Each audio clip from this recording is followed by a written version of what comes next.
sou professor de ginecologia e obstetrícia da Universidade Federal do Rio Grande do Sul, do Hospital de Clínicas de Porto Alegre, e a gente tem feito essas discussão de casos, né? A ideia é mais fazer uma discussão de casos do que apresentar dados teóricos, né?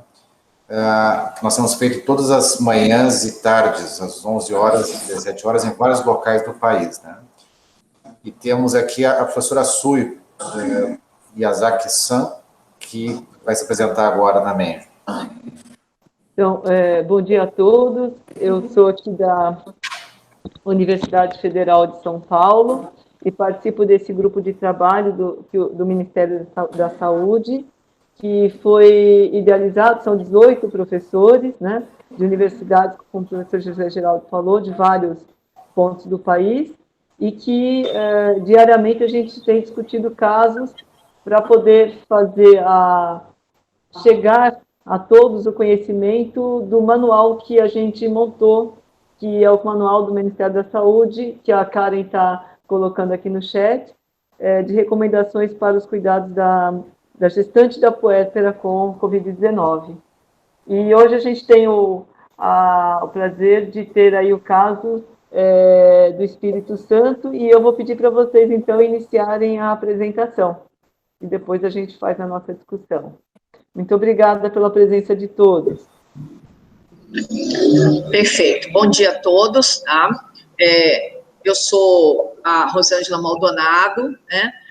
Coordeno atualmente a maternidade do Hospital Estadual Dr. Jaime Santos Neves, é uma maternidade que atende exclusivamente pacientes de alto risco, e há 1 ano e meio também as pacientes gestantes COVID, né, de todo o estado do Espírito Santo, né?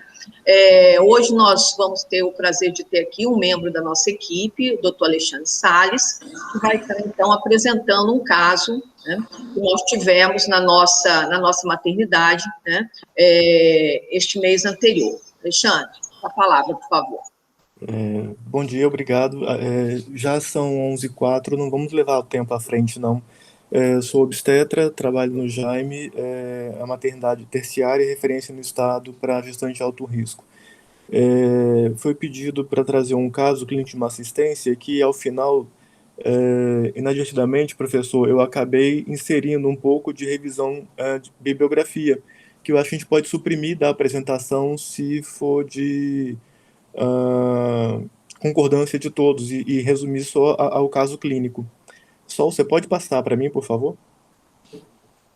Há 1 ano e meio a gente teve uma notícia que veio do Oriente dizendo que vinha uma doença nova que ninguém sabia, que não tinha nome, que ninguém conhecia direito, mas que tinha a promessa de vir casada com uma mortalidade muito alta. E isso assustou todo mundo que morava para o lado do Ocidente. Essa doença... Pode passar, Sol, por favor. E pode dobrar também. De novo. A gente ficou conhecendo uma nova apresentação de uma nova doença no Réveillon de 2019, vinda de Wuhan, que rapidamente... Perdão, não ouvi? Que rapidamente alcançou as fronteiras de 215 países e em 5 meses de evolução já tinha 255 mil óbitos, mais ou menos. No início, tudo o que foi pautado para conhecer a doença eram relatos de casos que cresceram e terminaram hoje com algumas revisões sistemáticas um pouco mais robustas para a gente poder nortear o que fazer na assistência de pessoas com Covid. Sol. Esse relato se justifica porque, para a gente aqui, os desfechos nas pacientes com síndrome respiratória aguda grave ainda são desalentadores, ainda é alta a morbidade e a mortalidade dessas pacientes, tanto materna quanto perinatal, pensando na perinatologia. Então, portanto, discutir o tema é relevante, considerando seu caráter pandêmico, com uma incidência, de certa forma, ainda incerta, e que descortina para a gente a necessidade de qualificar os resultados de nossa assistência. Sol. Esse é um relato de uma paciente atendida na maternidade do Hospital Jaime Santos Neves. portadora de síndrome respiratória aguda grave em razão de Covid-19, e o caso foi revisado a partir do prontuário, e a revisão de bibliografia atendendo a metodologia PRISMA. Sol. Bom, Dona Ellie tinha 32 anos, era primigesta e foi admitida com 32 semanas de gestação. Ela veio transferida de uma maternidade do interior do estado em razão da progressão de queixas de náuseas, vômitos, febre, tosse e dor em membros inferiores. E essas eram as queixas que ela tinha. Ela tinha sintomas desde o dia 13, foi internada no dia 21, portanto, ela tinha 8 dias de sintomas. Ela foi testada no dia 16 com um teste de PCR positivo. Ela estava, portanto, no 8º dia de evolução da doença. Ela ainda tinha associado pré-eclâmpsia e usava metildopa 500 mg 2 vezes ao dia. Tinha um diagnóstico também de diabetes mellitus gestacional e fazia como tratamento uma reorientação alimentar e reinserção de atividade física. Além disso, ela tinha como complicadores a prematuridade, a gestação tinha 32 semanas, calculadas a partir de um ultrassom de 7 semanas e meia, e tinha um VD de 1:2 que tinha sido tratado adequadamente na gestação. Ela foi acolhida com... Volta um pouquinho só, por favor. No exame de internação, ela tinha uma pressão de 111 por 64, temperatura de 35,9, respiratória de 20, cardíaca de 113, saturando 96 com 2 litros de O2 e um PCR na admissão de 154, isso no 8º dia de evolução da doença, né? Sol. Ela foi prescrita com enoxaparina, dexametasona 6 2 vezes. Pode passar. No 2º dia de internação, ela começou a apresentar uma saturação inferior a 95, ainda no 2º dia de internação. Pode passar, Sol. E no 4º dia, ela abriu uma mastose respiratória que foi de muito difícil controle, evoluindo para insuficiência respiratória, foi intubada e a partir daí foi solicitada a interrupção da gestação. E no nosso protocolo de intubação, a gente faz uma cardiotoco antes e depois da intubação, e a cardiotoco mostrou uma categoria 3 que consubstanciou a indicação da interrupção da gestação em razão de risco de morte do neném. E considerando a progressão da gravidade dela, a gente pensou em também fazer a evacuação uterina para qualificar a assistência terapêutica. Isso foi feito em torno de... Esse diagnóstico e essas condutas foram em torno de 11h30 da noite. Pode passar, Sol. E já no 5º dia, durante a madrugada, foi feita a cesariana, isso 40 minutos depois da cardiotocografia, foi feita uma cesariana ainda no CTI, porque ela não tinha condição clínica de ser transferida. O bebê foi um natimorto que não respondeu às manobras de reanimação. No 3º dia após cesariana, ela piorou a acidose, piorou a insuficiência respiratória, fez um choque, evoluiu para parada respiratória, refratária às manobras de reanimação e deixou a gente. Então, essa é uma história curta, de uma internação curta, de uma mulher que teve uma vida curta e que deu à luz a um bebê que não teve vida para a gente conhecer. E a pandemia está aí, assim, trazendo para a gente dias de esperança, dias de tristeza e de luto também. A gente está comemorando agora, ou celebrando, ou lamentando agora, uma aproximação de 175 milhões de casos, com quase 4 milhões de óbitos, e surge aí, né, esses 460 milhões de pessoas vacinadas no planeta, o que dá uma razão aí de, sei lá, 5% talvez da população de um modo geral. Pode passar.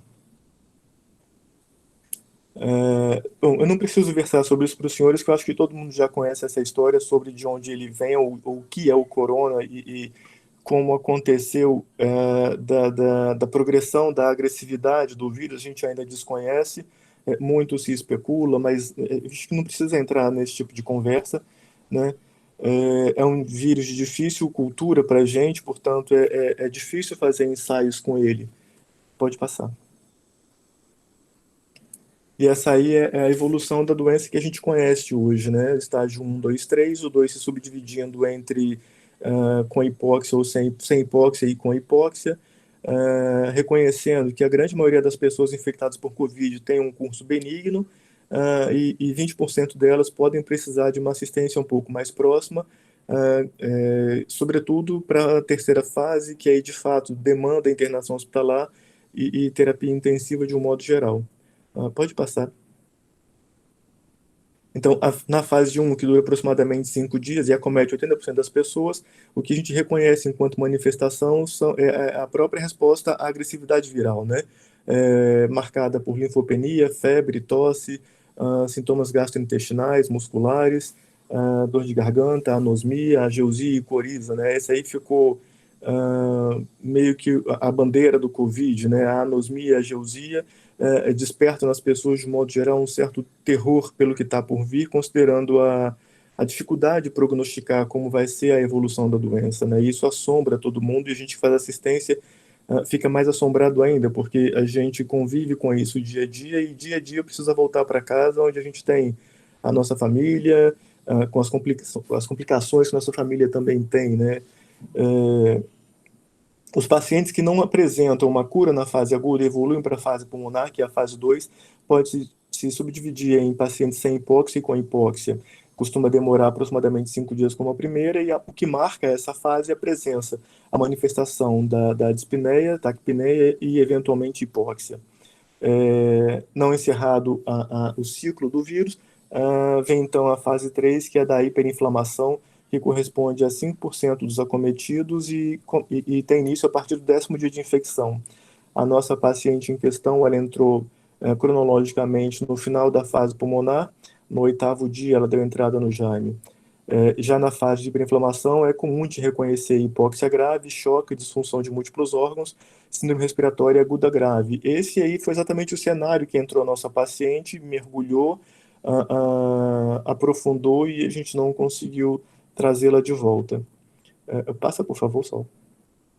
Então, descrevendo um pouco mais sobre cada uma delas, na fase 1 existe acometimento pulmonar, epitélio de intestino, né, e endotélio, em razão da riqueza de receptor para enzima de conversão da angiotensina 2. É uma fase benigna que pode ser autolimitada. Aí a manifestação clínica mais evidente é a resposta viral, né, febre, tosse, fadiga, eventualmente gastrointestinais e musculares.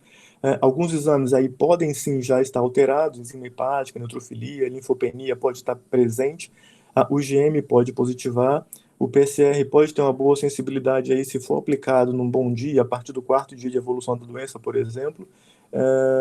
E os pacientes que evoluem para fase 2 e fase 3 tendem a transmitir o vírus por um tempo um pouquinho mais prolongado. Sol. E então, alcançando a fase 2, as características as características clínicas são mais dependentes da resposta do infectado, né? Com um quadro de pneumonia viral, então a gente vai ter a elevação de vários marcadores de inflamação, e esses marcadores são legais porque eles podem concorrer com o próprio grau de gravidade da evolução da doença, né? Então, fazer uma avaliação seriada dos marcadores de inflamação pode, de certa forma, prognosticar a evolução da doença. Ela pode se dividir nessa fase em sem hipóxia ou com hipóxia, pode ou não ter necessidade de internação hospitalar, eventualmente suporte de oxigênio, mas mais das vezes não haverá uma necessidade aí de intubação. Sol.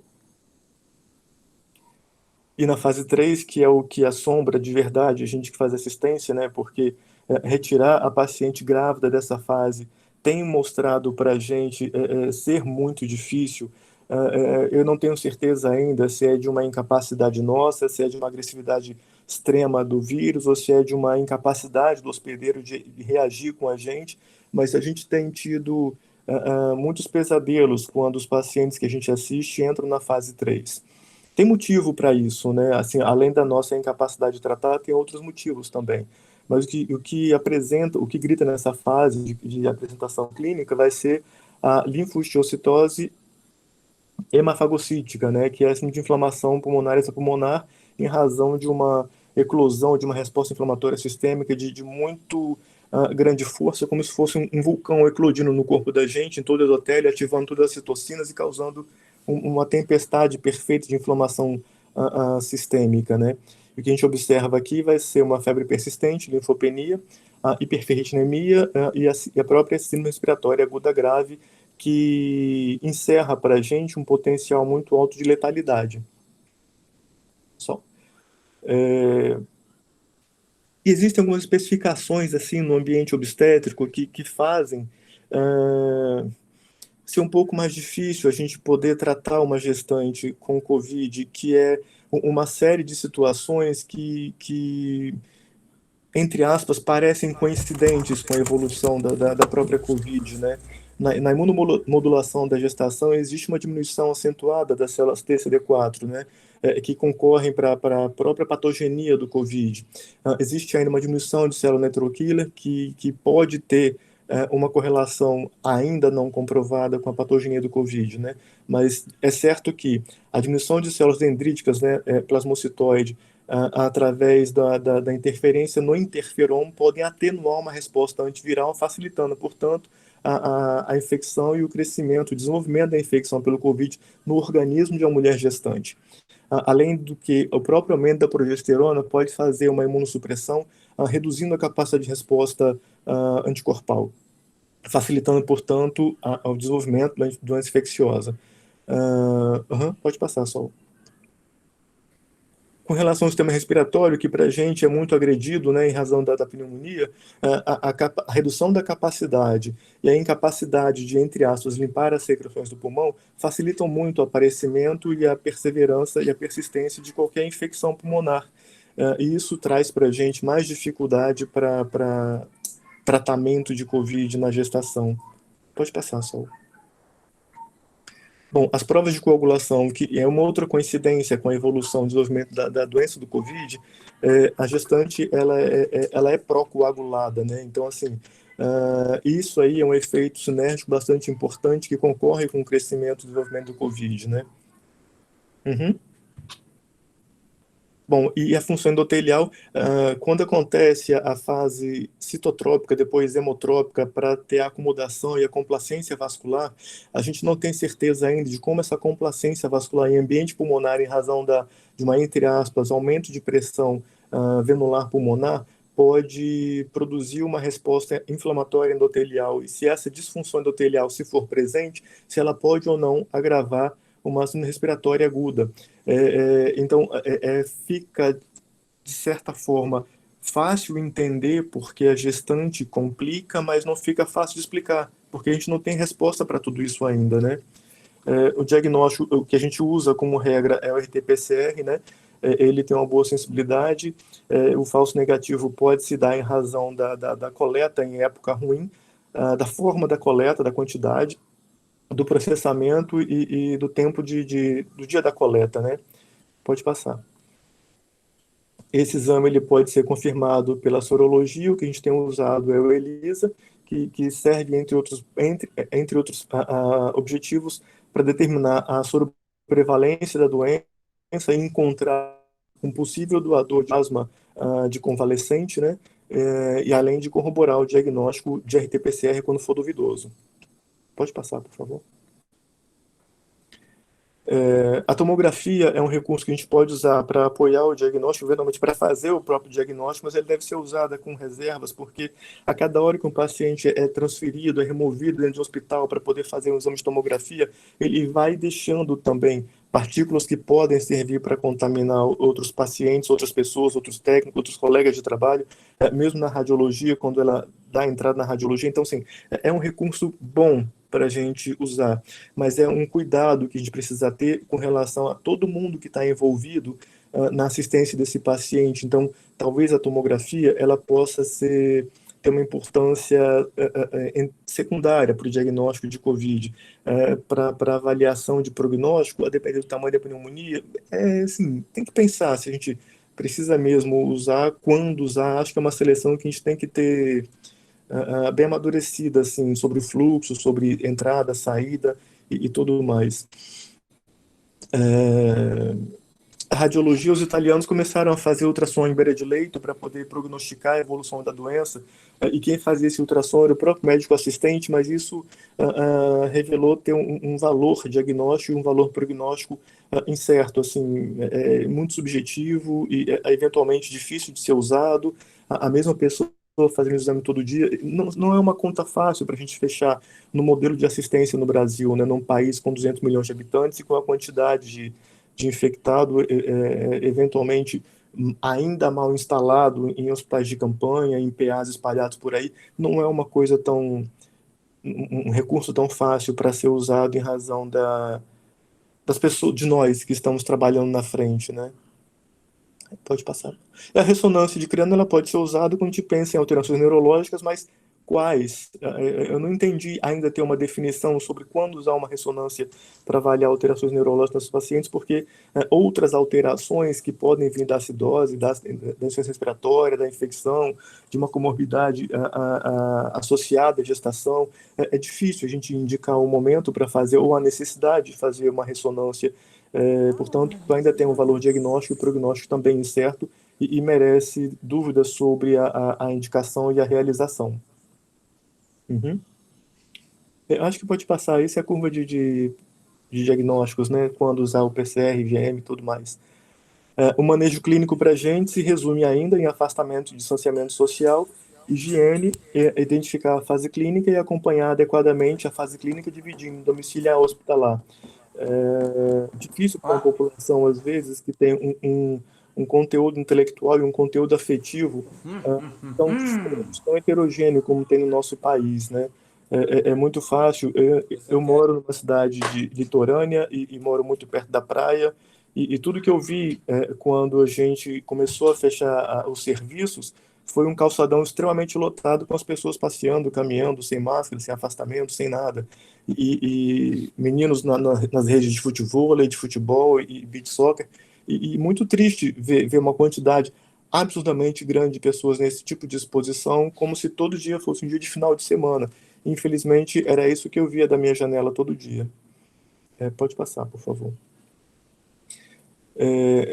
Como a gente ainda não tem certeza de qual tratamento utilizar, várias possibilidades foram têm sido oferecidas como ideias para tratar a doença, né? Inibidores da síntese de RNA, agentes antivirais, anticorpo monoclonal, plasma de convalescentes, né? Imunomoduladores, e aí fica uma pergunta para o paciente crítico: o que fazer, né? A gente pode passar. Todos eles têm bons motivos para serem ponderados e têm respostas ainda inconsistentes, inconclusivas e que não abonam a uma utilização mais democrática e de forma aberta para todo mundo, né?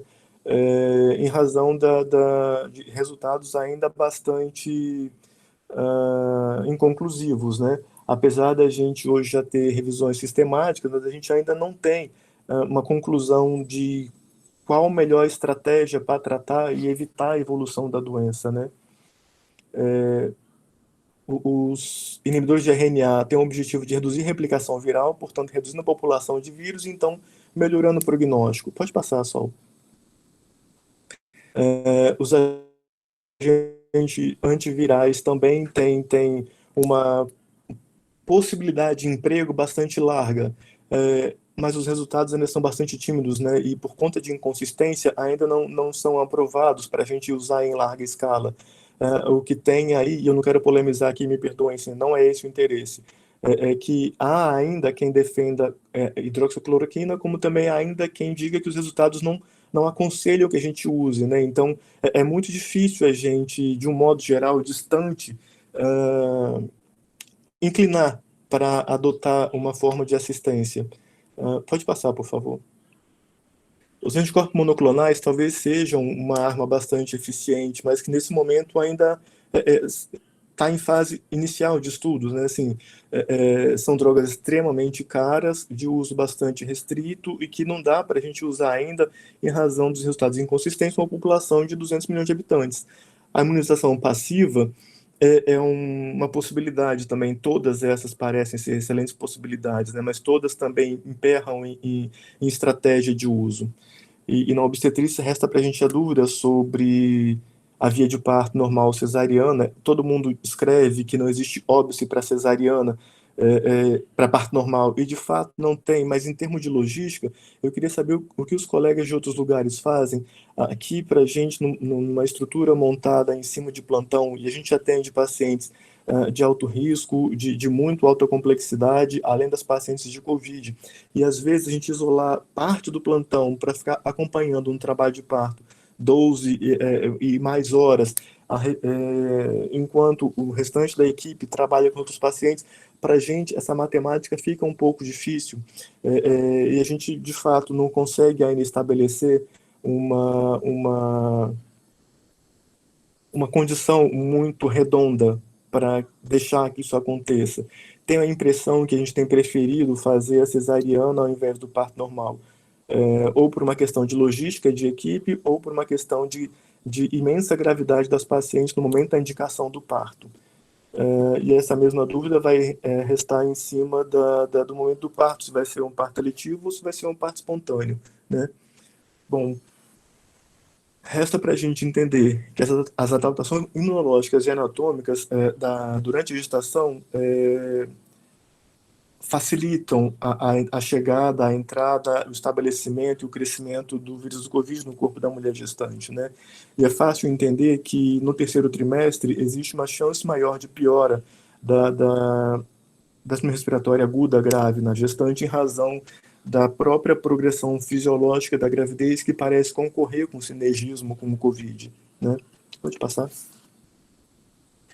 Então, o risco de Covid na gravidez não parece ser, pode ser maior do que na mulher não grávida, né? Embora os fatores de risco para a Covid na gravidez sejam muito semelhantes.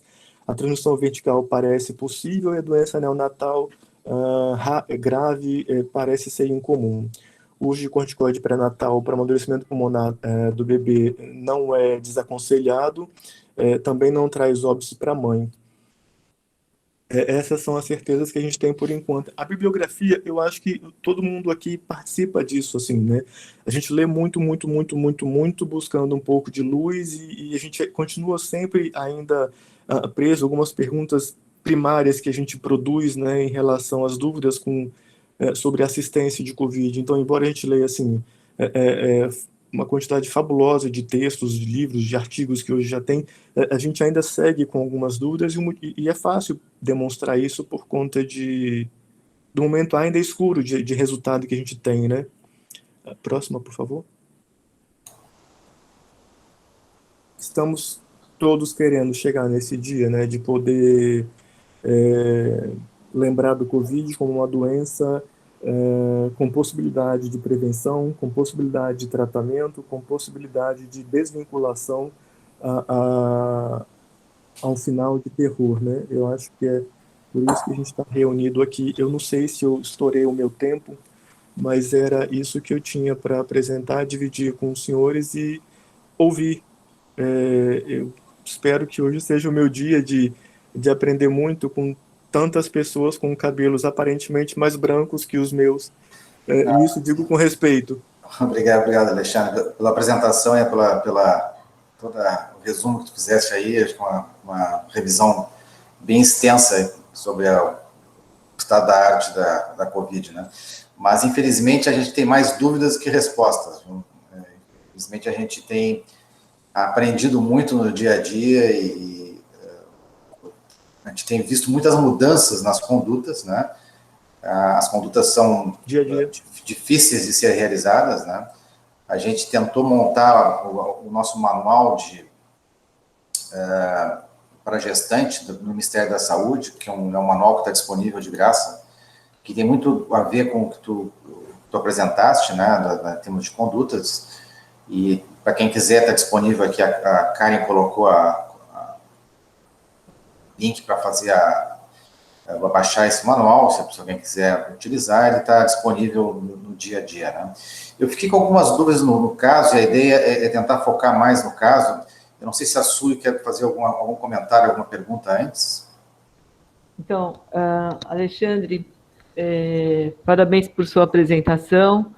O que eu quero dizer é que a gente é muito solidário essa angústia toda que você assim passa, né, dessa doença nova que a gente se vê tão impotente, né?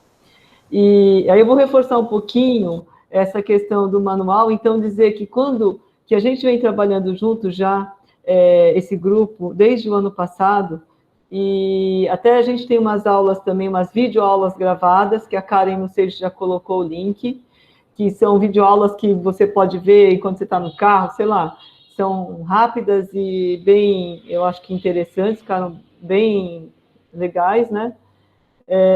Mas é assim, que a gente realmente tem muitas dúvidas e muitos desafios, e que esse manual e as videoaulas, eu acho que tentaram organizar um pouco esse manejo da gestante.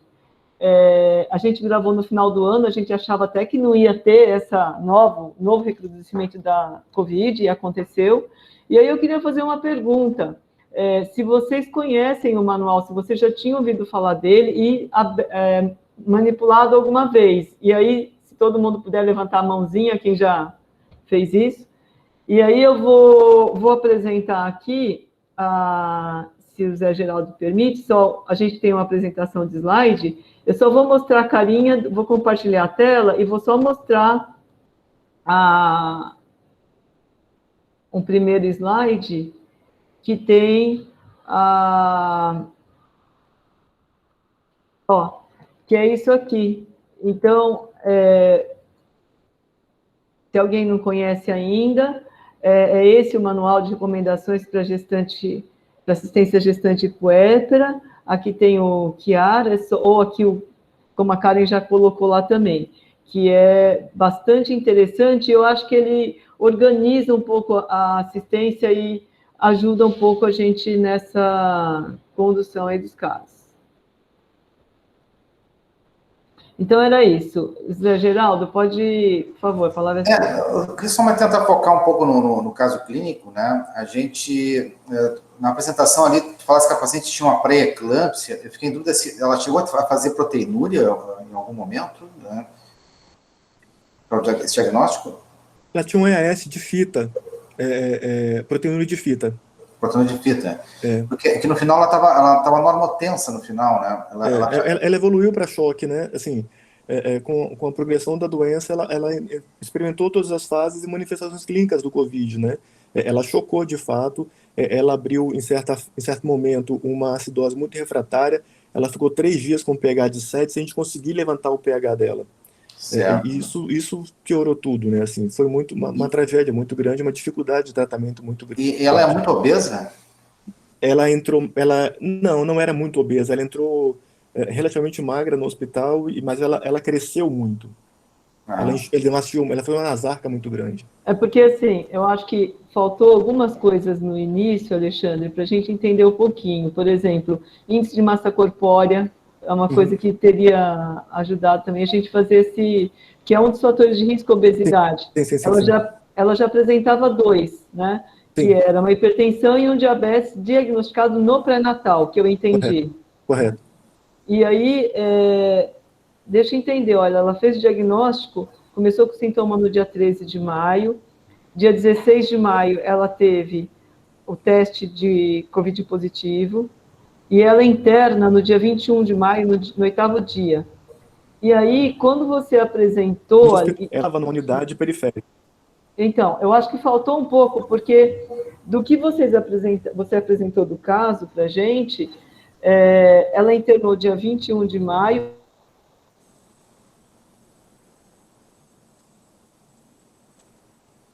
Acho que congelou um pouquinho. Melhorar, ver como que são esses fluxos, que a gente vai percebendo que, que essa comunicação, de onde a paciente começa, né, do dia 13 até o dia 21, ela chegou muito grave no seu hospital. Se você for ver aqueles critérios de Mills, ela tinha, não tinha um sinal vermelho, mas ela tinha uma hipotermia 35,9, tinha frequência cardíaca aumentada, tinha frequência respiratória aumentada. Então, ela já chegou num quadro de muito, assim, que já sinalizava um quadro grave. E o que eu entendi é que ela internou 21 e morreu 22? Não. Ela Só um segundinho. Mas, Ela faleceu uma semana depois, no 15º dia de Covid, no 8º dia de internação.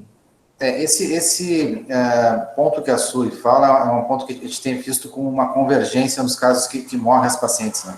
Vocês são num hospital grande, né? Um hospital terciário que recebe pacientes muito graves, né? Então, você tem uma regionalização da área de vocês acabam recebendo os casos mais graves. E o que a gente tem atentado é que nas unidades básicas de saúde existe uma certa demora na transferência dessas pacientes. O pessoal nas unidades mais básicas acabam esperando ficar muito grave o caso para transferir para os hospitais que estão mais aparelhados, que nem o de vocês. Então, o que me parece que nesse caso aqui aconteceu foi algo semelhante que a gente tem visto no resto do país. O ideal é que as pacientes tenham uma transferência um pouco mais precoce, porque nos hospitais onde tem UTI, intensivismo, a gente consegue ter um controle melhor na qualidade de atendimento dessas pacientes. Então, quando a gente recebe um paciente muito grave, passou do ponto que a gente pode tentar ajudar.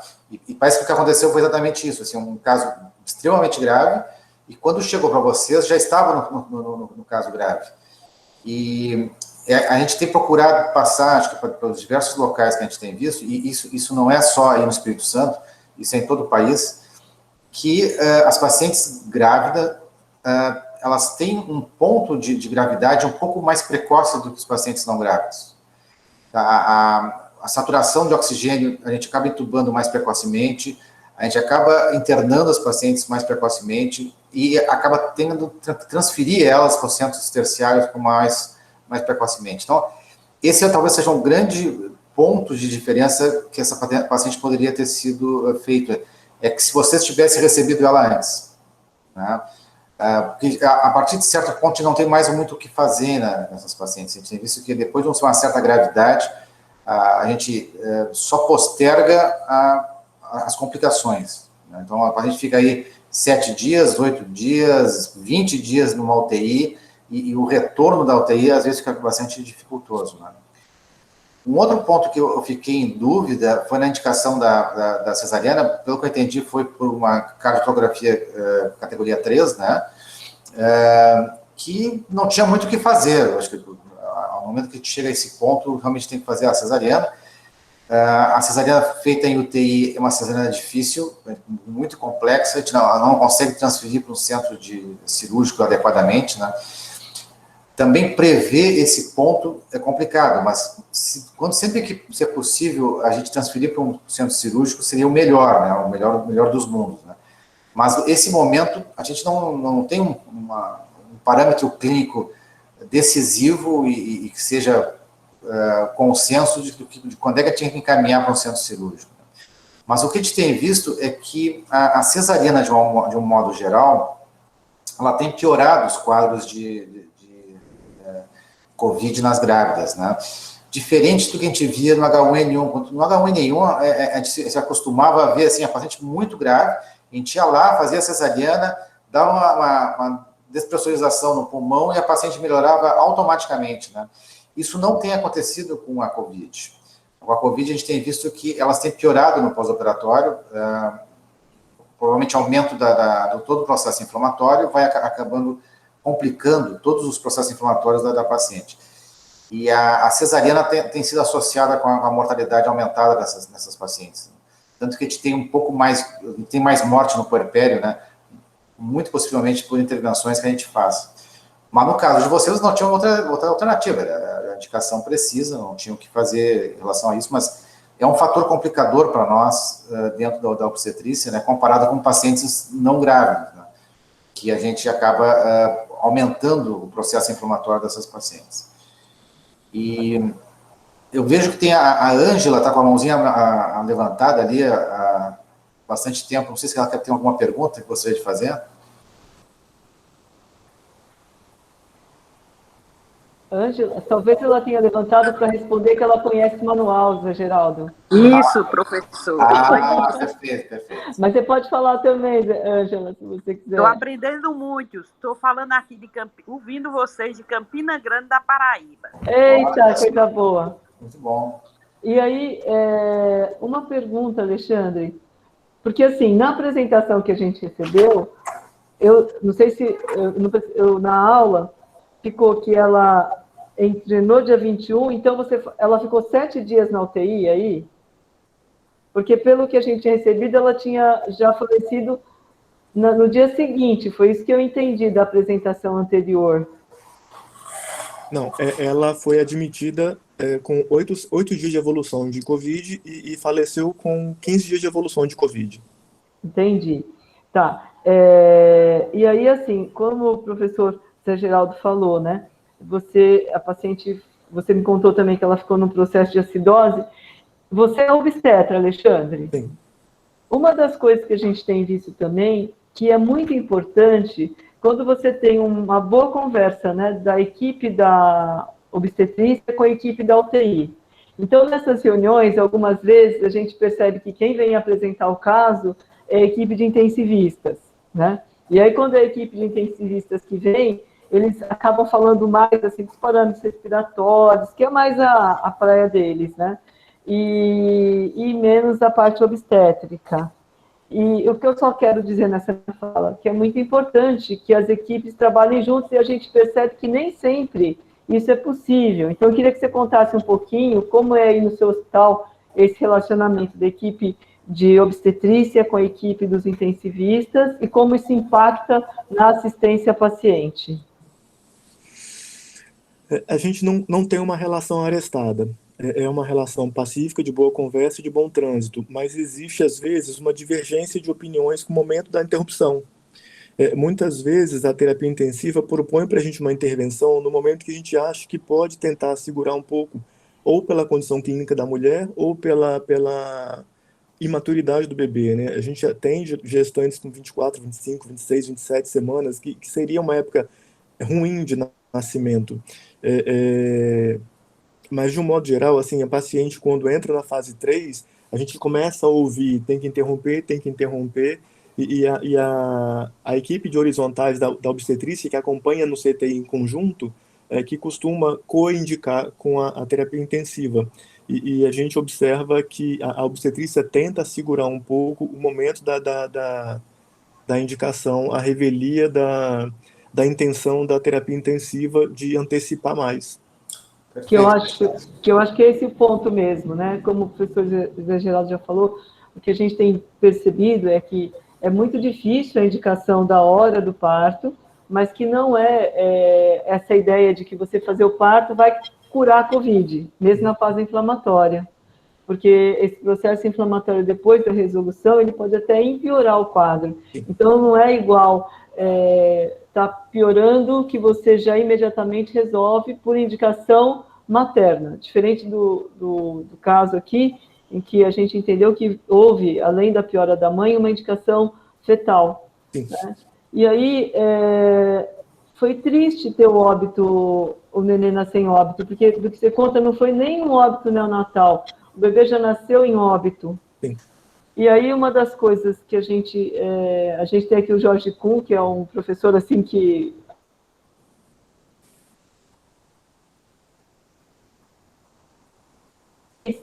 a gente tem que ter em torno de 20 minutos para essa resolução, né? Porque é um feto que se você não resolver logo vai acontecer um óbito. E eu entendo que deve ter sido assim bem complicado essa dinâmica de fazer a cesárea dela, né? Alexandre tem toda a razão. A questão essa da comunicação entre UTI e obstetrícia, ela é difícil em todo o país, não é só aí. Nós também temos essa dificuldade. Parece assim que nós temos um bebê atrapalhando na conduta do intensivista. Esse pode fazer qualquer negócio. E a gente tem muita resistência a fazer pronação, por exemplo, em gestantes. Eles não querem fazer, a gente tem que insistir muito, e a pronação melhora muito até a acidose desses pacientes. Mas isso é uma coisa que nós temos conversado ao longo de todos os locais do país, para tentar uma aproximação na UTI. A gente tem que tentar valer da experiência obstétrica também em relação à conduta na UTI, da gestante na UTI, né? Eu vi que a Fabiana levantou a mão, ela está querendo falar alguma coisa aqui.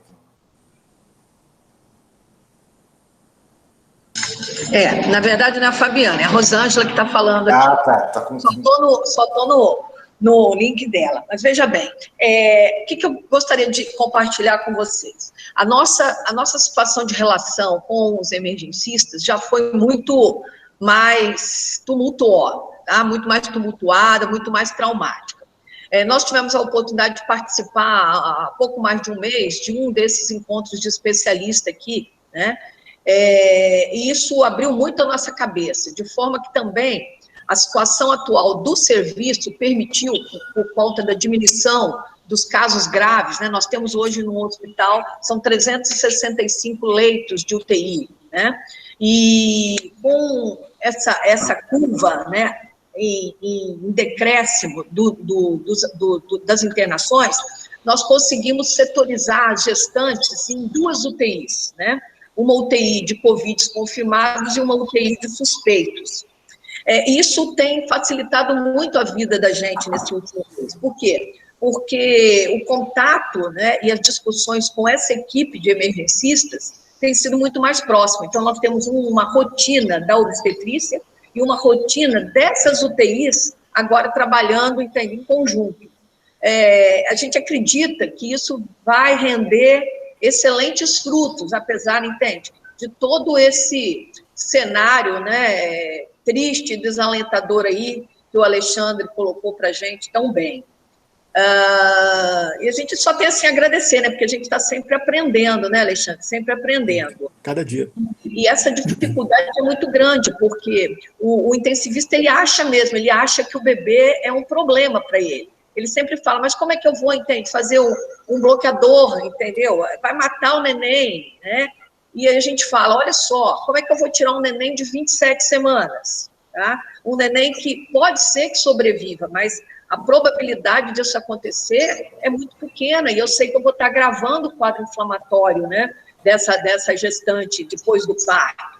Então é muito difícil, mas eu fiquei assim, bem acalentada depois da minha última participação, porque a gente começa a perceber que as nossas dificuldades são realmente as dificuldades, entendeu, de todo mundo está buscando, né, um bom termo. Se Deus quiser, a gente vai chegar lá. Eu queria agradecer muito aí a vocês por essa ajuda. Obrigada. Obrigado, Rosângela. Bom, um outro ponto que a gente tem insistido muito em todas as discussões é em questão da vacinação, né? Como o Alexandre fez essa revisão grande, a gente viu que nenhum medicamento funciona, né? A gente tem várias tentativas e nada é alentador, né?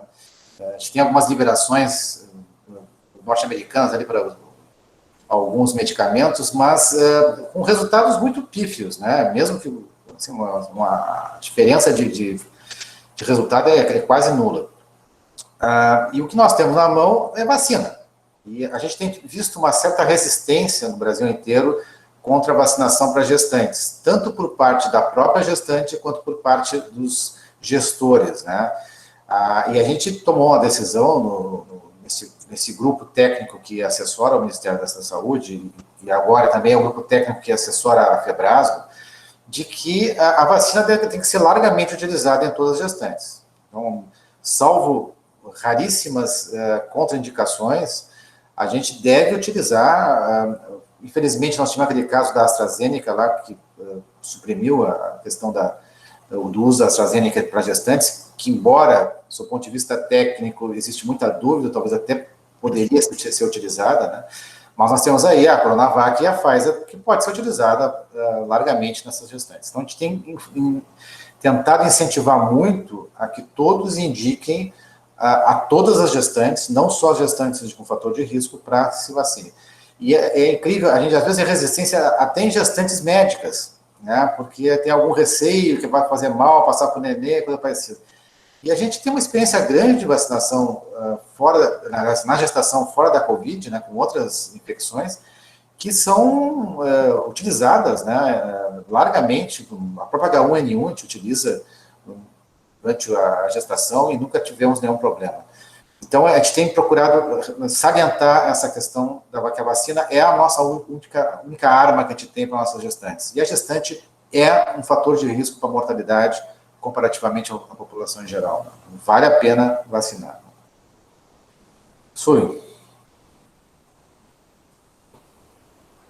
Sim, eu acho que a única forma, além de lavar a mão, álcool gel e manter o isolamento, a vacina é o que nos resta, né? Assim, essa grande defesa de que incentivar a vacina em todo mundo. E até aqui, sem que haja necessidade de uma receita médica, o fato de estar grávida em qualquer trimestre, aqui em São Paulo já está ocorrendo a vacinação, e eu acho que, não sei como está sendo aí no Espírito Santo, Alexandre. Está Também. caminhando também, assim. Eu acho que cada estado foi tomando aí as suas... Sim. O seu caminho. São escolhas boas, mas a gente realmente esbarra, como vocês estão dizendo, nos nossos problemas culturais, né? Às vezes é difícil você convencer uma pessoa de que vai valer a pena em razão de muitas justificativas que as pessoas usam, né? Horas técnicas, horas políticas, horas crenças, horas religião, enfim. O nosso país é muito próprio, né? De pessoas com ideias muito pessoais também. E juntar essas pessoas no universo único para tentar uniformizar as nossas escolhas não é tão simples, não é.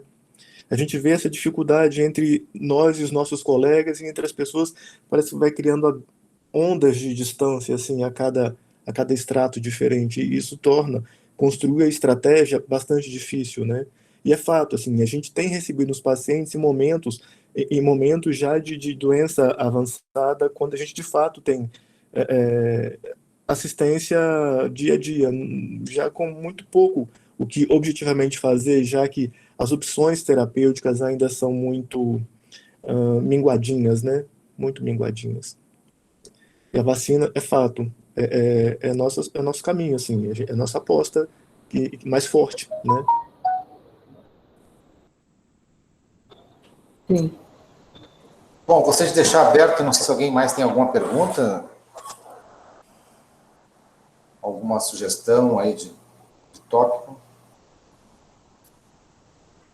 Eu acho que desse caso, que eu vou voltar para o começo ali, eu acho que é uma coisa muito importante ver lá na unidade onde essa moça fez o primeiro atendimento dela, né? Que a gente possa ter um monitoramento que ele funcione de fato, né, Alexandre? Talvez, assim, fez o diagnóstico, ela ficou na casa dela, como que funciona? Tem alguém que liga para a paciente? Porque a pessoa, ela às vezes não entende qual que é a gravidade, né? E ela precisa realmente ser monitorada. E isso é uma coisa que eu acho que a gente deve rever aí nos fluxos de cada local. Então, eu acho que desse caso é um ponto muito importante, que a gente não deve deixar de fazer a assistência pré-natal, garantir o atendimento de todas as gestantes, até para que elas não tenham complicações fora a COVID, do diabetes gestacional, da hipertensão, e quando com COVID, que elas possam ser melhor monitoradas, né, para evitar essa chegada no estado assim tão crítico aí, né? Então, essa é uma pergunta, essa é uma questão de uma resposta muito difícil. O meu estado é um estado muito pequeno, né? São 78 municípios, mas muito proximamente, assim, geograficamente. A cobertura de pré-natal no meu estado é extremamente boa. A cobertura de consultas, de atendimento. É muito difícil justificar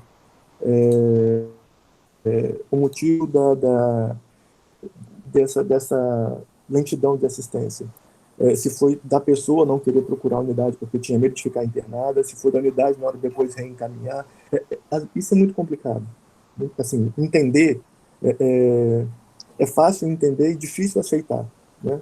Os motivos são muito práticos no Brasil inteiro, mas é muito difícil aceitar isso como sendo uma justificativa, né?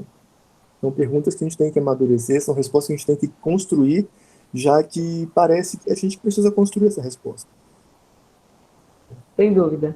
Enfim, mas eu acho que é isso, e que a gente continue falando do isolamento enquanto não chegar a vacina, insistir com a grávida, que eu acho que é uma outra coisa cultural que as grávidas fazem, são o chá de revelação, chá de bebê e tal, que isso a gente não pode ter nesse momento da pandemia, e eu acho que as pessoas às vezes acabam tendo encontros sociais, mesmo entre família, que esses encontros não podem ser em ambientes fechados, que todo mundo deve continuar usando máscara, né, se não é aquele núcleo familiar que está ali todo dia, Então, eu acho que, assim, são coisas muito pequenas, mas que a gente acaba menosprezando, que é por aí que entra o Covid, Sim. né? São nesses momentos aí que a gente relaxa. Enquanto a gente não conseguir a vacinação de todo mundo, eu acho que como obstetra a gente tem que em toda consulta lembrar, olha, não é para visitar os parentes não devem vir à sua casa, se você tem filho pequeno, não coma o resto de comida dessas crianças, que eu vejo como que isso é comum dos pais comerem a comida que sobra do prato dos filhos, e as gestantes não devem fazer isso. Coisas pequenas do dia a dia que vão proteger também essas grávidas. Verdade. Perfeito. Então, viu que a Micaele está com uma mão levantada ali? Micaele. Obrigada a todos, né, pelas orientações. A minha dúvida é a seguinte: a gestante que teve Covid durante a gravidez, esse bebê tem risco de ter alguma sequela, tem que fazer algum acompanhamento? Como que funciona? Se vocês falaram, me perdoem, eu não peguei essa parte. Muito bom, Micaela. A transmissão materno-fetal é extremamente rara, né? A gente tem visto pesquisas, né, onde se faz assim, de maneira rotineira o rastreamento dos recém-nascidos que nascem de mães com Covid, que eventualmente aparece lá um Covid positivo. Mas o quadro clínico da Covid no recém-nascido é muito pequeno, e na maior parte das vezes ele é, digamos, assintomático. A gente não sabe a longo prazo se vai ter algum tipo de alteração, né? Mas possivelmente não, assim, porque a gente não teve até agora nenhum relato, pelo menos no curto prazo, de complicações graves nos recém-nascidos. O máximo, assim, algum quadro febril, mas coisas muito leves, geralmente, né? Agora, a longo prazo, não sei, a gente não sabe, né? Pode ser que daqui a 15 anos tem alguma coisa que a gente vai descobrir, né? Sim, e eu acho que por alteração placentária pode ter algum caso também, aumentar a chance de restrição de crescimento, coisas desse tipo, né? Mas não alterações fetais, assim, que a gente tenha visto. A gente não, inclusive na monitorização dos fetos, né, a gente tem muita dúvida de qual é o melhor método para monitorar o bem-estar fetal. Talvez o perfil biofísico, ver a quantidade de líquido, mas como também se usa muitos medicamentos, o paciente fica entubado lá com sedativos, a gente também fica com muita dificuldade de analisar qual é o efeito durante a gestação no feto, né? Então, é outro dilema nosso, como avaliar o bem-estar desses fetos. O bem-estar fetal possivelmente será melhor avaliado pelo bem-estar materno. Enquanto a mãe estiver bem, o neném vai bem. Compreendo, obrigada pelas respostas. Mas e pós-nascimento? No pós-nascimento, em princípio, o recém-nascido até não precisaria ser isolado, né? Ele tem que ter os cuidados, inclusive pode amamentar o neném. Depende muito da gravidade da mãe, né? Se a mãe tiver condições de amamentação, se toma os cuidados de restrição respiratória, né? Fazer a amamentação sempre com máscara, né? Mas o leite materno, inclusive, está associado com a proteção de transmissão para os fetos. E a gente tem estimulado isso. Já a paciente que está dentro da UTI, a gente não tem condições de fazer a amamentação. E aí é outro problema nosso, né? Os medicamentos que a gente tem para parar a amamentação aumentam a pressão, eventualmente talvez não se deva utilizar para parar a amamentação. E fazer também supressão da amamentação por compressão torácica não dá, porque a paciente precisa ter uma ventilação adequada. Então é um problema não deixar engurgitar as mamas, né? A gente faz digamos, uma drenagem da mama, uma ordenha e tentar diminuir o máximo possível o engurgitamento, né?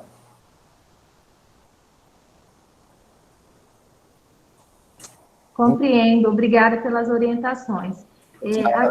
A doutora Sui falou que pode haver restrição no crescimento, mas é fetal ou você fala após o criança, a mãe teve fetal, durante a gestação. Aí a criança nasceu. Depois, aí ele vai acompanhando ali o crescimento. Você fala, nesse período pode ter restrição ou durante a gestação mesmo? Micaele, ainda é muito pouco tempo para a gente dizer das crianças, né? Eu acho que a gente está agora tendo acompanhamento, e eu não li nada recentemente sobre os casos que nasceram em 2020 até agora, se houve alguma coisa assim pós-natal. Mas o que eu disse mais é que essas mães, elas devem continuar fazendo, teve Covid. Durante a assistência pré-natal, ela deve fazer a consulta regular, né? E acompanhar bem o crescimento uteruterina, e ficar atento se houver alguma diminuição do crescimento, para se fazer uma pesquisa melhor de uma restrição de crescimento, que aí você vai usar o recurso de ultrassonografia e Doppler. Isso, eu disse mais durante a gravidez, não pós-natal. Ah, sim, entendi. Obrigada pelos esclarecimentos.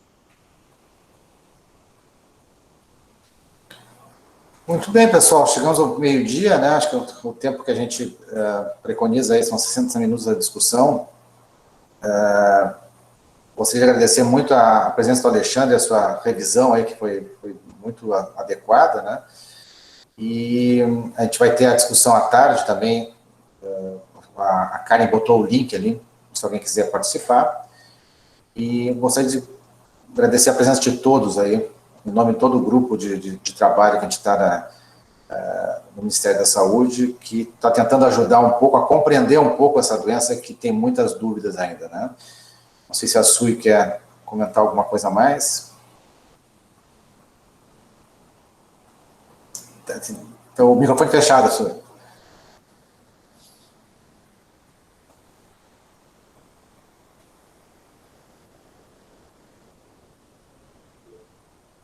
Isso, agora abriu. Então, desculpa, só agradecer assim, a oportunidade da participação e conhecer vocês aí. Serra, eu vi ontem, é uma cidade no Espírito Santo, né? E a gente tem essa oportunidade agora de conhecer várias cidades do Brasil inteiro. E prazer te conhecer, Alexandre, que a gente possa viver um 2023 pulando onda de uma forma... Muitas vezes. Muitas vezes. E com muito carinho, né? Porque é o que move a gente. Dá um beijo aí no seu... Acho que é seu filho. Aham. Fala tchau para todo mundo. Tchau. Tchau, lindo. Tchau, valeu, Alexandre. Um abraço aí. Obrigado a todos. Abraço a todos. Muito obrigada. Tchau, tchau. Tchau. Vamos em paz.